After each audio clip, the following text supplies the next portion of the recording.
Hi all, welcome to 10 TV special chit chat. So ఇప్పుడు present యూట్యూబ్లో ట్రెండింగ్లో ఉన్న టాప్ 1 సాంగ్ ఏంటంటే రాను బొంబాయికి రాను. సో ఈ ఫోక్ సాంగ్ ఎక్కడ చూసినా కూడా తెగ వైరల్ అయిపోతుంది. యూట్యూబ్లో 8 మిలియన్ వ్యూస్తో టాప్ 1 ట్రెండింగ్లో ఉంది ఈ సాంగ్. సో ఈ సాంగ్ గురించి మరిన్ని డీటెయిల్స్ మనం తెలుసుకుందాం. ప్రస్తుతం మనతో పాటు 10 టీవీ స్టూడియోలో ఉన్నారు singer, lyricist and dancer Ramu Rathod గారు. సో హాయ్ అండి. How are you? ఫైన్ అండి, మీరు? బాగున్నాను, thank you. So firstly hearty congratulations, ఇంత పెద్ద సక్సెస్ అయింది అండ్ ఇప్పుడు యూట్యూబ్లో 8 మిలియన్ వ్యూస్తో టాప్ 1 ట్రెండింగ్లో ఉంది ఈ సాంగ్. అవునండి. సో ఫస్ట్లీ ఈ సాంగ్ మా కోసం కొంచెం పాడతారా?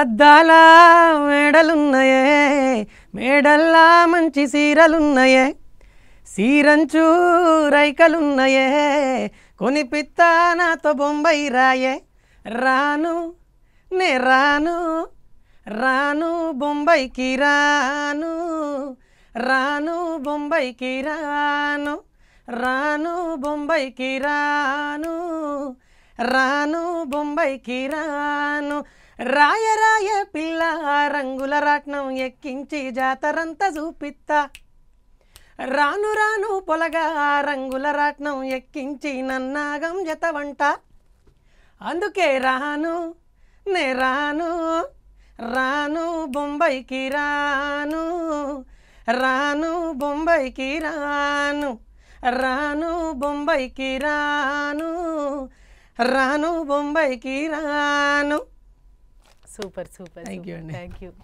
సో అసలు ఈ పాట అంటే మీరు రాసుకునేటప్పుడు ఆ లిరిక్స్ అవన్నీ కూడా అంటే లైక్ ఏం ఇమాజిన్ చేసుకుంటారు మీరు? ప్రతి సాంగ్ ఇంతకు ముందు కూడా మీరు చాలా ట్రెండింగ్లో ఉన్నాయి, చాలా పెద్ద హిట్ అయ్యాయి కూడా. అవునండి.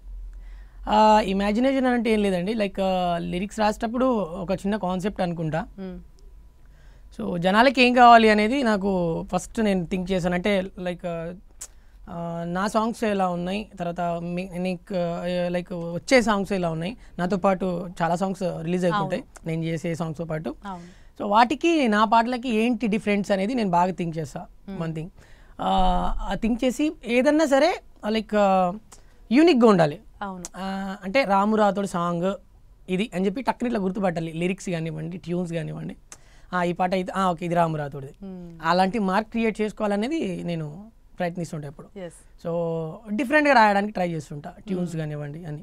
యాక్చువల్లీ ఆడియన్స్ కూడా వెయిట్ చేస్తూ ఉంటారు మీ పాట ఎప్పుడు వస్తుంది అని చెప్పేసి.